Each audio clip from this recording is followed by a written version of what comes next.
Digestion इन cockroach. Cockroach के digestive system को alimentary canal कहा जाता है। ठीक है, कॉकरोच के डाइजेस्टिव सिस्टम को एलिमेंट्री कैनाल कहते हैं।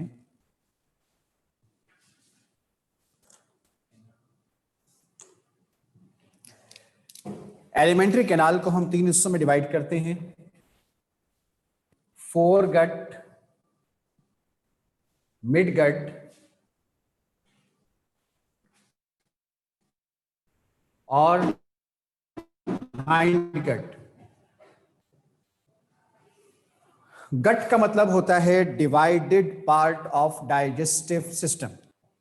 गट मींस डिवाइडेड पार्ट। और हाइंड गट का दूसरा नाम है प्रोक्टोडियम।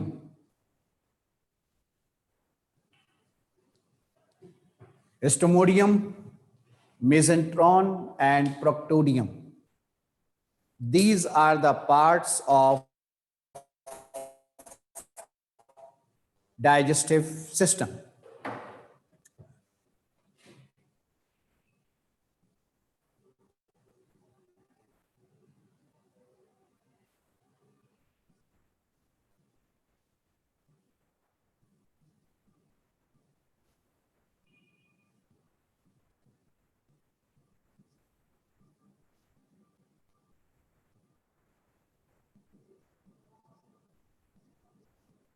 ये 4 गट्स के पार्ट्स हैं, mouth and buccal cavity, pharynx, oesophagus, crop and gizzard. जबकि प्रोक्टोडियम के पार्ट्स में इलियम, इसके साथ कॉलॉन और फाइनली रेक्टम। और याद रखो कि जब रेक्टम होता है सबसे आखिर में, तो इसके नीचे एनस लाजमी होता है। तो एनस प्रेजेंट है, एनस प्रेजेंट है, माउथ प्रेजेंट है, तो डाइजेस्टिव सिस्टम हो गया ट्यूब लाइक। और इसी वजह से हमने डाइजेस्टिव सिस्टम को एलिमेंट्री कैनाल कहा है, क्योंकि एलिमेंट्री कैनाल का मतलब ही ट्यूब लाइक होता है। Thank you sir. ठीक है, एलिमेंट्री कैनाल का मतलब ही ट्यूब लाइक होता है। तो आप देख रहे हैं कि इसमें माउथ भी है, एनएस भी है, ट्यूब लाइक सिस्टम है, तो हमने इसे एलिमेंट्री कैनाल का नाम दिया। अब तक जितना पढ़ाया है वो इस वक्त बोर्ड पे एज इट इज मौजूद है। स्टार्ट करेंगे माउथ पार्ट से।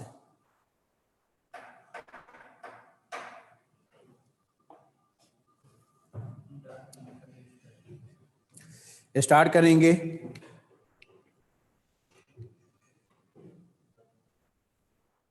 माउथ पार्ट से।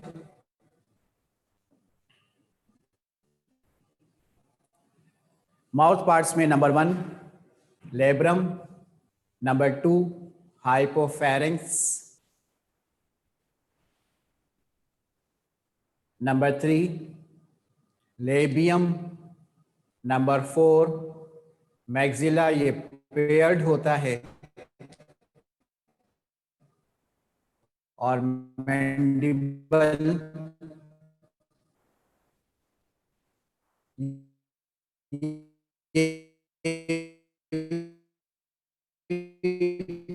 पेयर्ड होता है, क्योंकि दोनों structures paired. Labrum means upper lip, hypopharynx means tongue, जुबान, labium means lower lip, maxilla means upper jaw, mandible means lower jaw. तो ये हैं पार्ट्स ऑफ माउथ।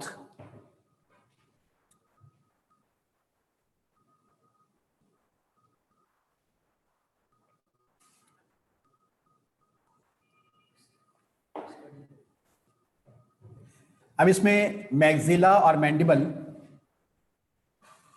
ये दोनों गिजा को चबाने की कोशिश करते हैं। याद रहे कि च्यूइंग प्रोसेस बेसिकली दांतों का फंक्शन है, जॉस का नहीं है। ठीक है, लेकिन ये जॉ टीथलेस है, तो जॉस की मदद से किसी हद तक गिजा को चबाने का काम किया जाता है। सिंपली इस प्रोसेस को हम मैस्टिकेशन कहते हैं। मैस्टिकेशन यानी गिजा को चबाना। ठीक है,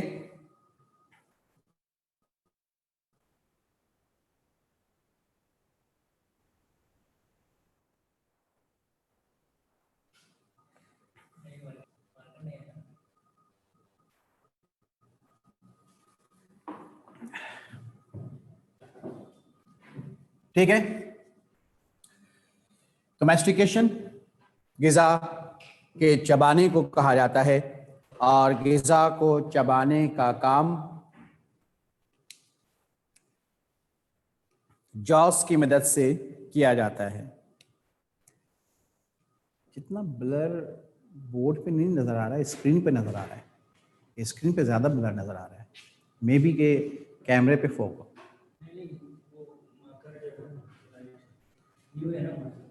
सारे नहीं है। ठीक है जी, ये माउथ है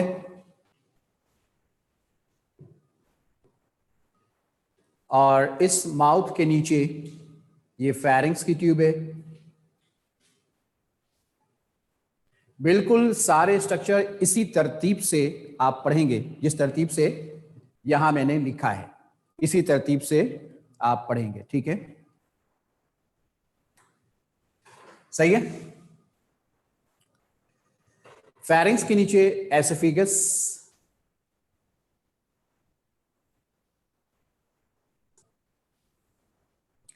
अब देखिए एसोफेगस के राइट और लेफ्ट साइड पर ये दो सलाइवरी ग्लैंड्स हैं। सलाइवरी ग्लैंड, तो इसे क्या रिलीज होगा आप सब जानते हैं। Salivary glands release saliva. Salivary gland से सलाइवा रिलीज होता है। सलाइवा में क्या होता है, इसके अंदर एक एंजाइम होता है जिसे कहते हैं सलाइवरी एमाइलेज। ठीक है, इसके अंदर एक एंजाइम होता है जिसे कहते हैं सलाइवरी एमाइलेज। ये सलाइवरी एमाइलेज कार्बोहाइड्रेट को डाइजेस्ट करता है, जैसा कि हम इससे पहले भी पढ़ चुके हैं। अब यहां पर एक बात याद रखिए कि ये सलाइवरी ग्लैंड से जब सलाइवा रिलीज होगा, कॉन्सेंट्रेट करें, सलाइवरी ग्लैंड से जब सलाइवा रिलीज होगा तो ये एसोफेगस में भी आएगा और ये ऊपर की तरफ माउथ में भी जाएगा, नीचे की तरफ भी जाएगा।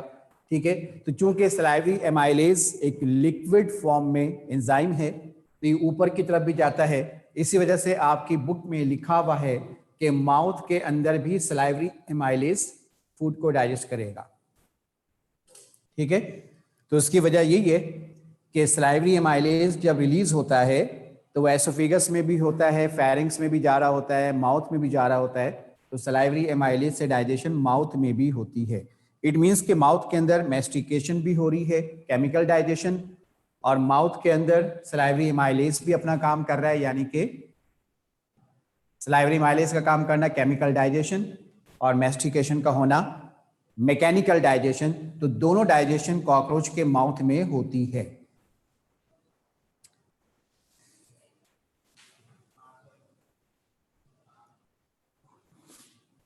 मेरा मार्कर की इंक लाइट नहीं थी, असल में न्यू मार्कर्स होते हैं, थोड़ा सा उसमें मसला आता है शुरू शुरू में, जब जिसकी टिप बहुत बारीक होती है। मैक्सिला और मैंडिबल्स अलग होते हैं लेकिन होते पेयर्ड हैं।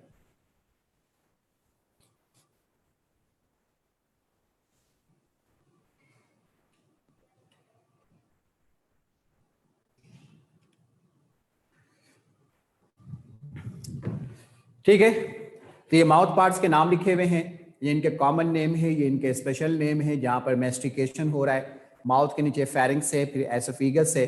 एसोफेगस के दोनों तरफ सलाइवरी ग्लैंड है जो सलाइवा रिलीज करेगा, और इस सलाइवा के अंदर सलाइवरी एमाइलेज होता है जो कार्बोहाइड्रेट को डाइजेस्ट करता है। तो ये सलाइवरी एमाइलेज एसोफेगस के अंदर भी डाइजेशन करेगा, ऊपर जाके माउथ में भी डाइजेशन करेगा। तो बुक में जो लिखा हुआ है वो बिल्कुल ठीक है।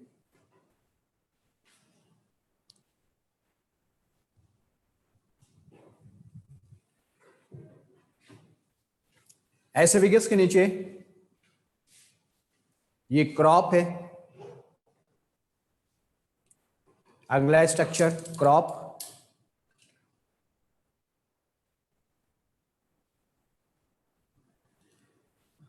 क्रॉप रिलीज करता है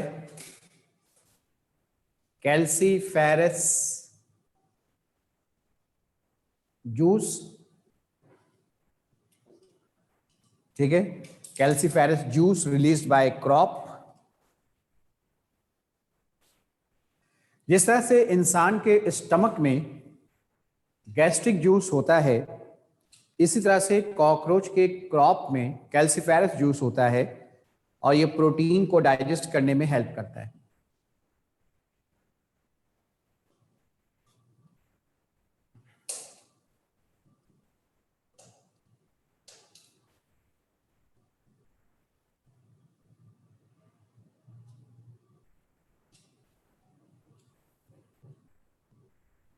इस क्रॉप के नीचे ये जो स्ट्रक्चर आप देख रहे हैं, ये तकरीबन सर्कुलर होता है, हेमीस्फेयर कह सकते हो। इसका नाम है गिजर्ड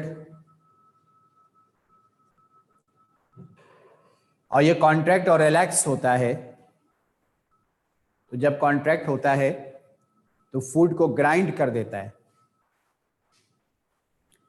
ठीक है। जब कॉन्ट्रैक्ट होता है तो फूड को ग्राइंड कर देता है, सही है। तो फोरगट मुकम्मल हुआ।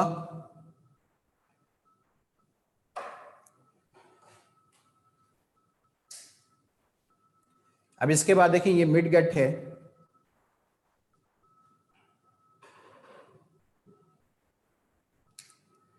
और इस मिड गट के साथ राइट साइड और लेफ्ट साइड, राइट साइड और लेफ्ट साइड दोनों साइड्स पर इस तरह से ट्यूब लाइक स्ट्रक्चर्स होते हैं। इन्हें आप कहते हैं हेपेटिक सीकी, हेपेटिक सीकी, ठीक है। हेपेटिक सीकी जो कि ट्यूब लाइक स्ट्रक्चर्स हैं मिड गट के दोनों तरफ।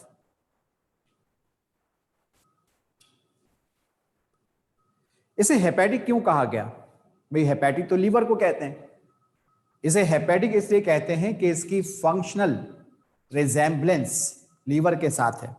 इसकी फंक्शनल रिजेम्बलेंस लीवर के साथ है, और जिस तरह से आपका लीवर बाइल बनाता है, इस तरह से हेपेटिक सीकी भी बाइल बनाता है। तो फंक्शनल रिजेम्बलेंस की वजह से हम इन ट्यूब लाइक स्ट्रक्चर्स को, मिड गट के साथ लगे हुए ट्यूब लाइक स्ट्रक्चर्स को हेपेटिक सीकी कहते हैं, क्योंकि ये भी लीवर की तरह बाइल बनाता है।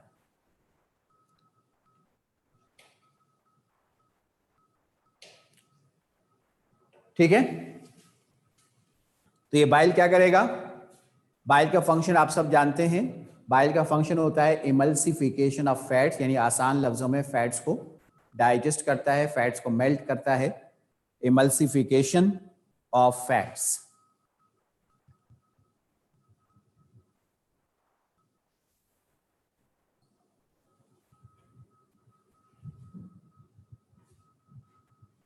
ठीक है,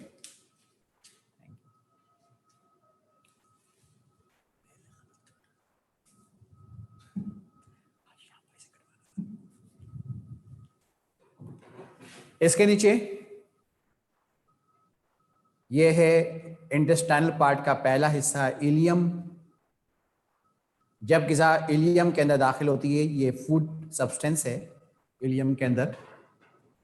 यहां पर 3 बेसिक एंजाइम्स होते हैं। 3 basic enzymes for 3 basic foods. कौन से?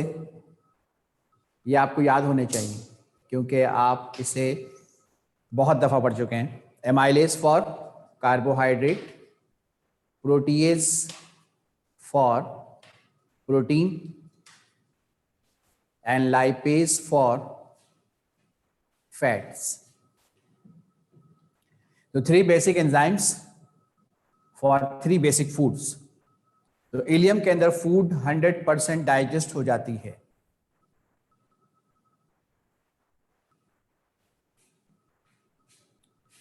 ठीक है।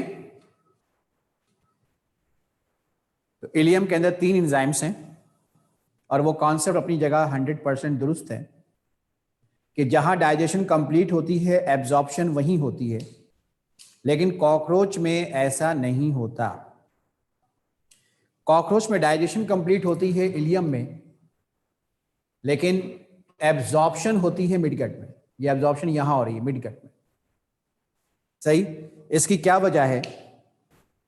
आइए जरा इसको समझने की कोशिश करते हैं कि एब्जॉर्प्शन इलियम में होना चाहिए था उसूल के मुताबिक, जो अब तक हम उसूल पढ़ते हुए आ रहे हैं उसके हिसाब से जो एब्जॉर्प्शन है वो इलियम में होना चाहिए, लेकिन मिडगट में हो रहा है। क्यों? तो कंसंट्रेट करें कि इसी इलियम में नीचे की तरफ ये जो ट्यूब लाइक स्ट्रक्चर आप देख रहे हैं इसे कहते हैं मेलपीजियन ट्यूब्यूल्स। अगर आपको याद हो सेकेंड ईयर के चैप्टर 1 में भी पढ़ाया आपने, मेलपीजियन ट्यूब्यूल्स, याद आया? ये मेटाबॉलिक वेस्ट को इलियम में ड्रेन करता है। ये मेटाबॉलिक वेस्ट है जो मैं नीचे बना रहा हूं। अब थोड़ी देर के लिए फर्ज कर लें कि अगर फूड की एब्जॉर्प्शन इलियम में होती तो इसी इलियम के अंदर मेलपीजियन ट्यूब्यूल से मेटाबॉलिक वेस्ट भी आ रहा है, दोनों चीजें यहां पर मिक्स हो जाती और इस तरीके से फूड टॉक्सिक हो जाता। इसलिए अल्लाह ताला ने फूड को सेफ करने के लिए और उसे टॉक्सिसिटी से बचाने के लिए अल्लाह ताला ने इलियम के अंदर एब्जॉर्प्शन नहीं रखी, बल्कि एब्जॉर्प्शन मिड गट में रखी है ताकि गिज़ा खराब ना हो। तो चूंकि इलियम के अंदर इंसेक्ट्स में, कॉकरोच में मेटाबॉलिक वेस्ट भी ड्रेन होता है, जैसा कि आपने देखा कि मेलपीजियन ट्यूब्यूल मेटाबॉलिक वेस्ट को ड्रेन कर रहा है इलियम के अंदर। तो अगर इलियम के अंदर ही डाइजेस्टेड फूड को एब्जॉर्ब कर लिया जाए तो डाइजेस्टेड फूड इस टॉक्सिक मेटाबॉलिक वेस्ट के साथ मिक्स हो जाएगा और गिज़ा टॉक्सिक हो जाएगी। इसलिए एब्जॉर्प्शन मिड गट में करवाई जाती है।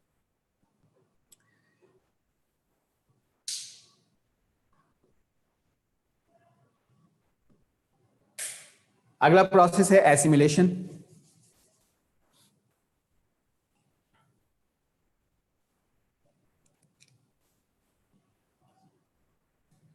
एसिमिलेशन कैसे होगी?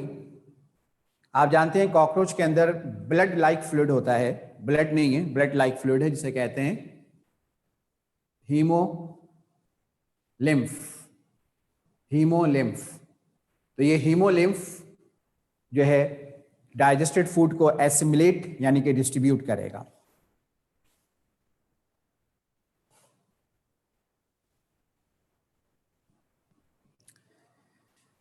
ठीक है, यहां तक क्लियर?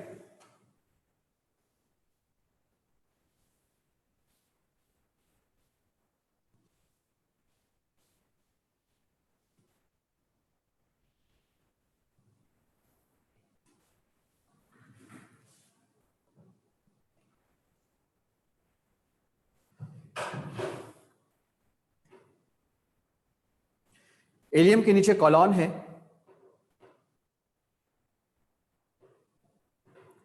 और इस कॉलॉन में रीएब्जॉर्प्शन होती है।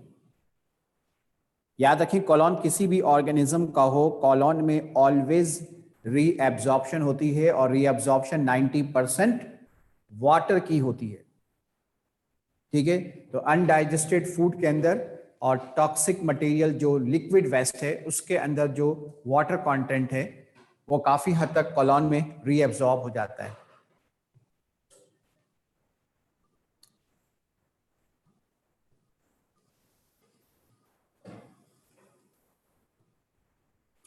और इस कॉलॉन के बाद ये रेक्टम है जो कि अनडाइजेस्टेड वेस्ट को स्टोर करता है और एनस के जरिए रिमूव करता है। तो इजेशन होगी एनएस से। तो यहां तक आपका ये टॉपिक मुकम्मल हुआ। क्वेश्चंस का आंसर देखते हैं आपके, और फिर उसके बाद ह्यूमन डाइजेस्टिव सिस्टम शुरू करेंगे। वो दिखा दें मुझे क्वेश्चंस।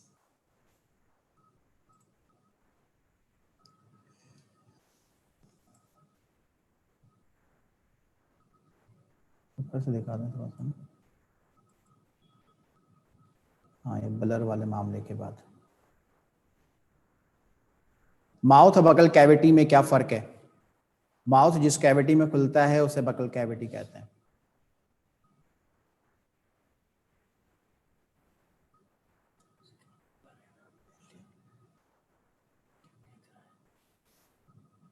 नीचे करना।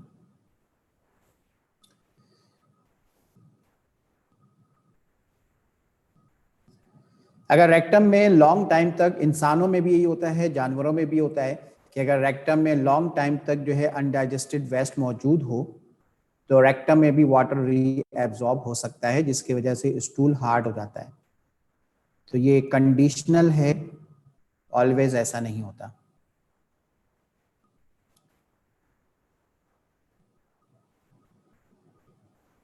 मैल्पिजियन ट्यूब्यूल आपने सेकेंड ईयर चैप्टर 1 में भी पढ़ा होगा कि ये लिक्विड या मेटाबॉलिक वेस्ट को स्टोर करता है बॉडी से और ड्रेन करता है इलियम के अंदर।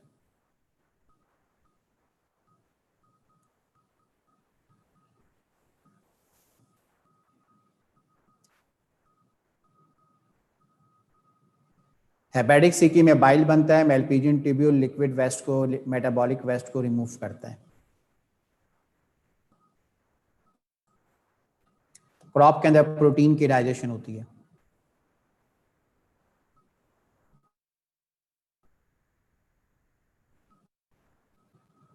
और कोई सवाल नहीं? ट्यूब लाइक क्या है? कॉकरोच का डाइजेस्टिव सिस्टम ट्यूब लाइक है।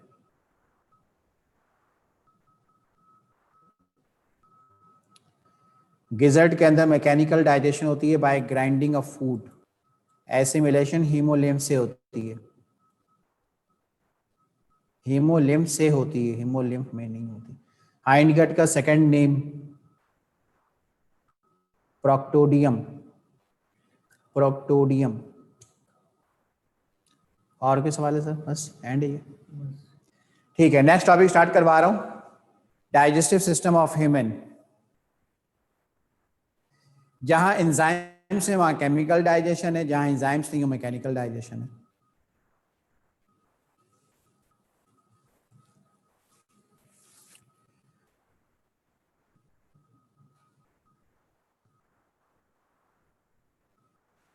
कार्बोहाइड्रेट की डाइजेशन माउथ में होती है, एसोफेगस में होती है और इलियम में होती है।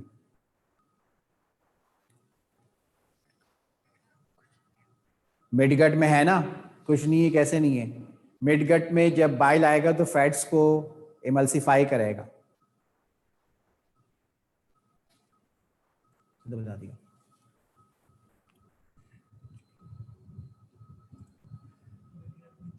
एसोफेगस के अंदर केमिकल डाइजेशन हो रही है, एसोफेगस में केमिकल डाइजेशन हो रही है बाय सलाइवरी एमाइलेज।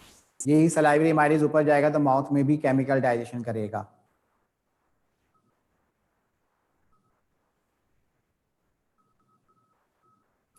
कॉलॉन में रीअब्जॉर्प्शन।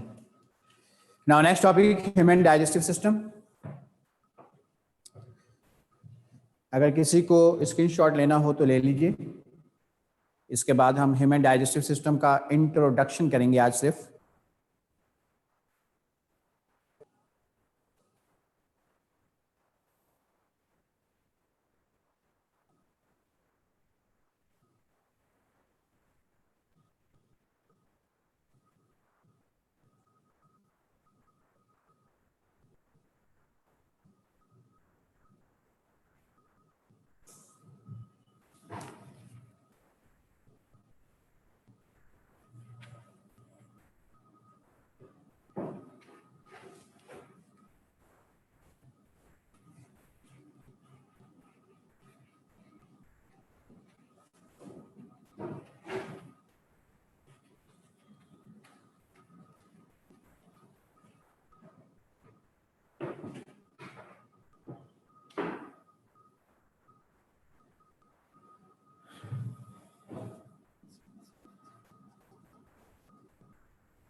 ह्यूमन डाइजेस्टिव सिस्टम को हम जीआईटी कहते हैं। जीआईटी का मतलब होता है गैस्ट्रो इंटेस्टाइनल ट्रैक्ट।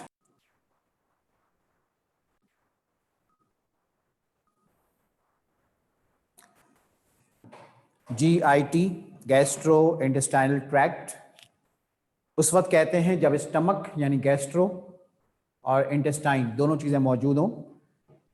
अगर डाइजेस्टिव सिस्टम में स्टमक भी है और इंटेस्टाइन भी है, अगर डाइजेस्टिव सिस्टम में स्टमक भी है और इंटेस्टाइन भी है तो हम उसे जीआईटी कहते हैं। अगर दोनों में से एक चीज़ है तो जीआईटी नहीं कहेंगे। जैसे हमने कॉकरोच में एलिमेंट्री कैनाल कहा था, कॉकरोच में हमने जीआईटी नहीं कहा था इसलिए कि उसमें स्टमक नहीं होता।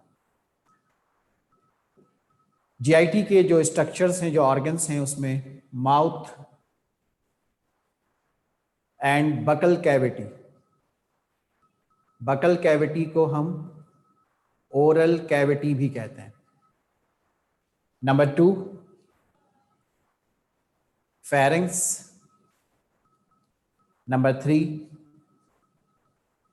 एसोफेगस,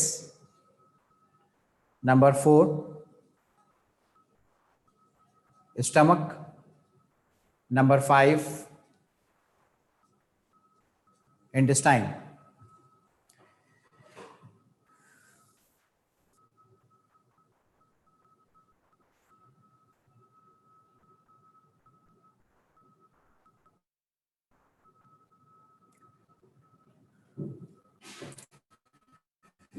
इंटेस्टाइन को हम दो हिस्सों में डिवाइड करते हैं, स्मॉल इंटेस्टाइन और लार्ज इंटेस्टाइन।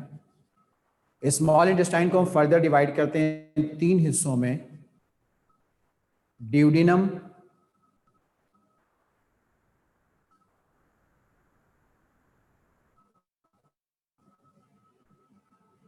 जेजुनम और इलियम। इसी तरतीब के साथ लार्ज इंटेस्टाइन में भी 3 पार्ट्स होंगे, सीकम, कॉलॉन और rectum. Caecum, colon and rectum.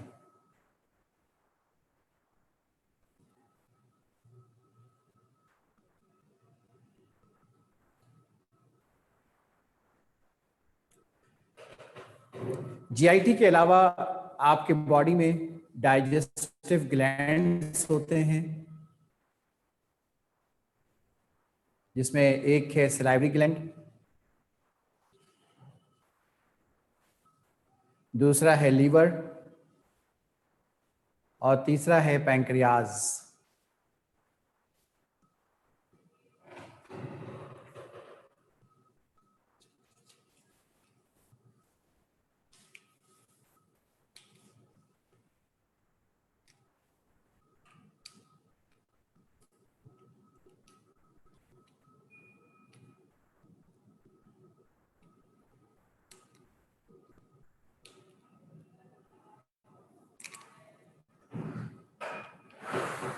Start करेंगे माउथ एंड बगल कैविटी से।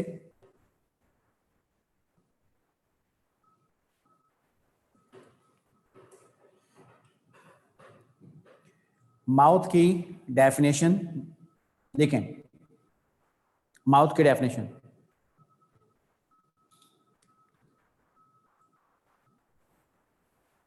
It is an anterior opening, anterior कहते हैं जो आगे की तरफ हो।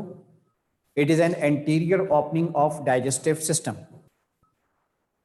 It is an anterior opening of digestive system.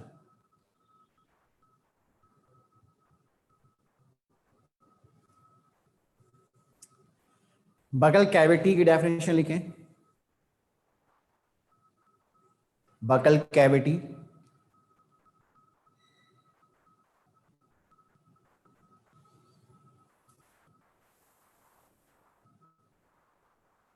it is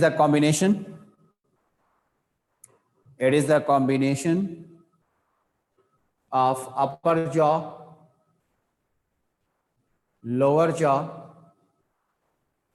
and their contents.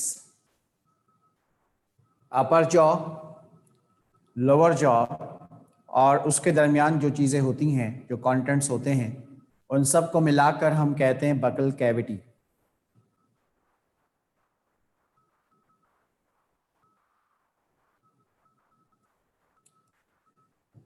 Buckle cavity के कंटेंट्स में number 1 gums, number 2 teeth, number 3 tongue, number 4 palate, number 5 salivary gland. ये सारे कंटेंट्स हैं।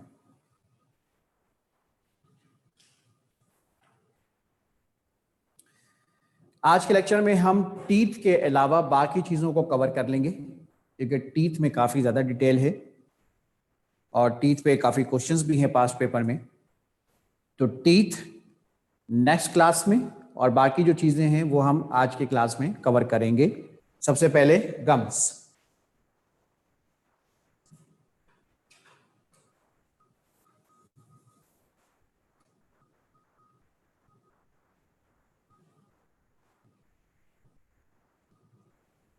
लिखें about gums.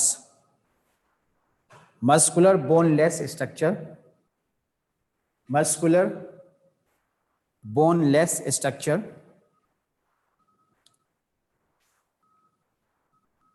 consist of dental sockets, consist of dental sockets। दांतों के जो sockets होते हैं वो गम्स के अंदर होते हैं।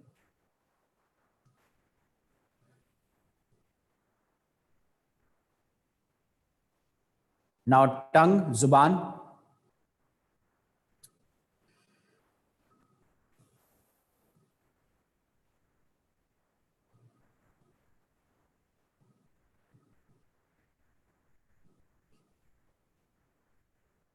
एक्सप्लेन करें। Muscular boneless structure, muscular boneless structure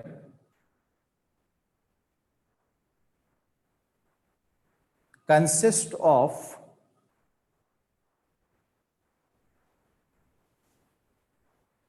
taste buds, consist of taste buds। जुबान के ऊपर दानेदार सेल्स होते हैं, जिसको टेस्ट बड्स कहते हैं। टेस्ट की 4 किस्में होती हैं। सोर, जिसको बहुत से लोग सार भी रखते हैं, ये एसिडिक फूड है, खट्टी चीजों को कहते हैं, एसिड का जायका खट्टा होता है।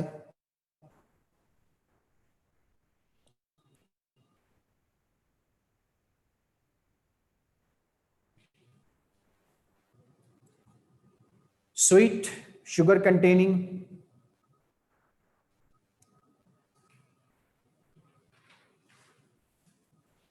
Salt, salty food, salty spicy दोनों इसी में आते हैं।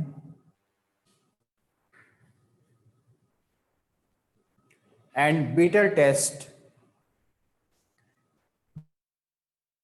बिटर कड़वी चीजें जैसे कि निकोटीन, चाय की पत्ती, कैफीन, कॉफी, बिटर गार्ड, करेले।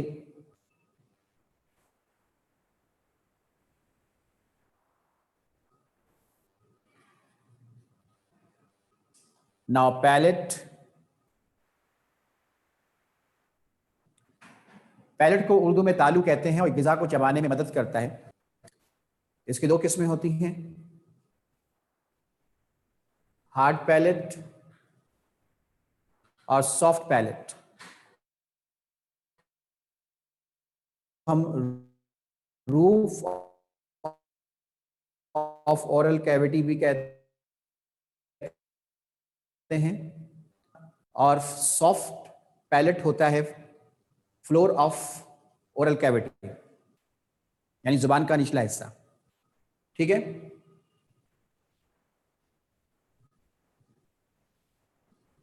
आज के लेक्चर की ये आखिरी हेडिंग है सलाइवरी ग्लैंड।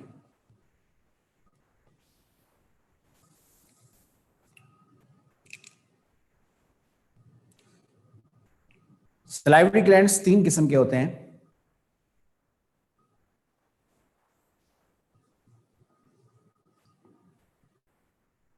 ये 3 किस्म के होते हैं।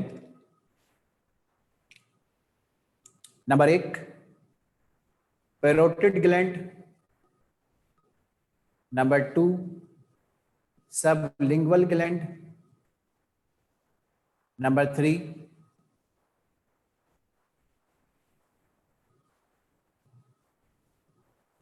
Submandibular gland.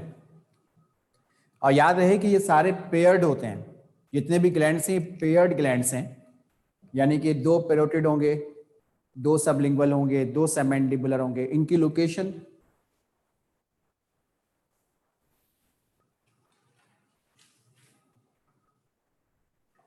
पैरोटिड होता है कान के नीचे,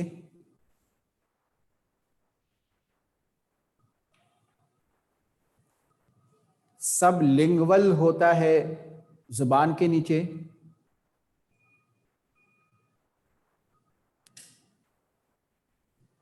सबलिंगुअल होता है जुबान के नीचे, और सब मैंडिबुलर होता है मैंडिबल के नीचे। और ये तीनों ग्लैंड्स रिलीज करते हैं सलाइवा जुबान के नीचे, कान के नीचे, उसके बाद जुबान के नीचे, उसके बाद मैंडिबल के नीचे। और ये सारे ग्लैंड्स रिलीज करते हैं सलाइवा। और सलाइवा में क्या होता है,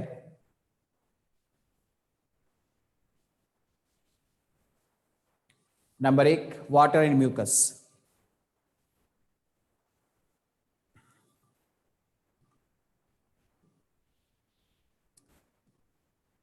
सलाइवा में जो चीजें होती हैं उसमें एक है water and mucus.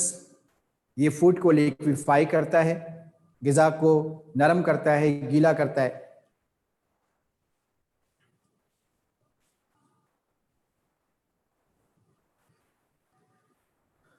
Now sodium bicarbonate,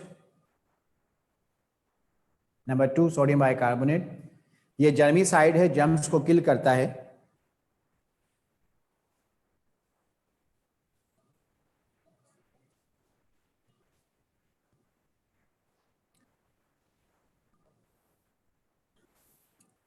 और तीसरा एंजाइम है सलाइवरी एमाइलेज। और इस सलाइवरी एमाइलेज को हम टाइलिन भी कहते हैं।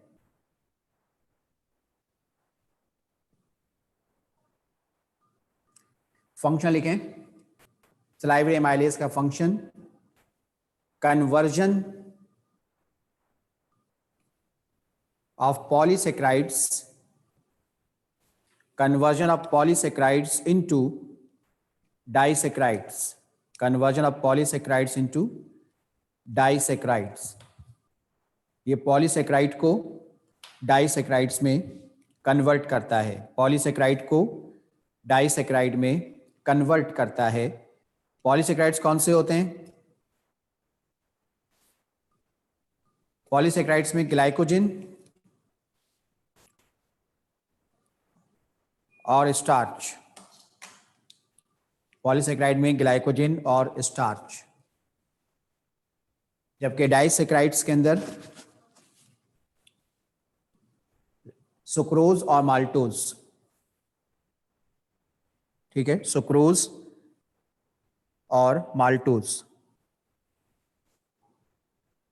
सलाइवरी एमाइलेज का दूसरा नाम टाइलिन।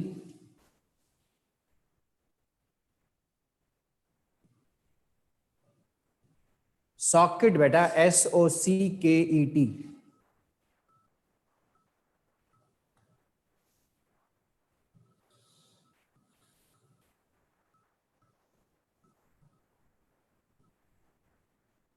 आगे के ऊपर के मैसेज देखो, नीचे नीचे कॉकरोच का तो हो गया था,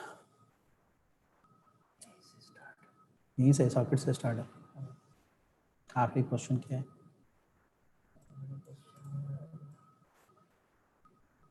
लाइसोजाइम का ताल्लुक बेटा इम्यून सिस्टम से होता है, डाइजेस्टिव सिस्टम से नहीं होता।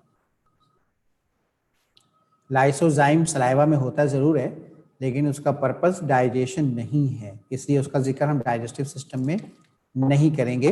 जब इम्यून सिस्टम पढ़ेंगे वहाँ उसका जिक्र करेंगे, क्योंकि वो डाइजेस्टिव एंजाइम नहीं है, इम्यून सिस्टम को मेंटेन करता है, बैक्टीरिया को किल करता है। सब मैंडिबुलर मैंडिबल के नीचे होगा। सोडियम बाइकार्बोनेट से पहले, सोडियम कार्बोनेट नहीं बेटा, सोडियम बाइकार्बोनेट। सोडियम बाइकार्बोनेट से पहले लिखा हुआ वाटर एंड म्यूकस, जो फूड को लिक्विफाई करता है। पॉलीसेकेराइड में ग्लाइकोजिन और स्टार्च, इसमें सेलुलोज नहीं होगा, ठीक है। और डाइसेक्राइड के अंदर लैक्टोज नहीं होगा, सुक्रोज और माल्टोज होंगे। हार्ड पैलेट होता है रूफ, सॉफ्ट पैलेट होता है फ्लोर, ठीक है, फ्लोर ऑफ ओरल कैविटी। बस ये लास्ट क्वेश्चन है। डेंटल सॉकेट, दांतों का जो सॉकेट होता है, जैसे हर चीज का एक सॉकेट होता है, तो दांतों का सॉकेट गम्स में होता है।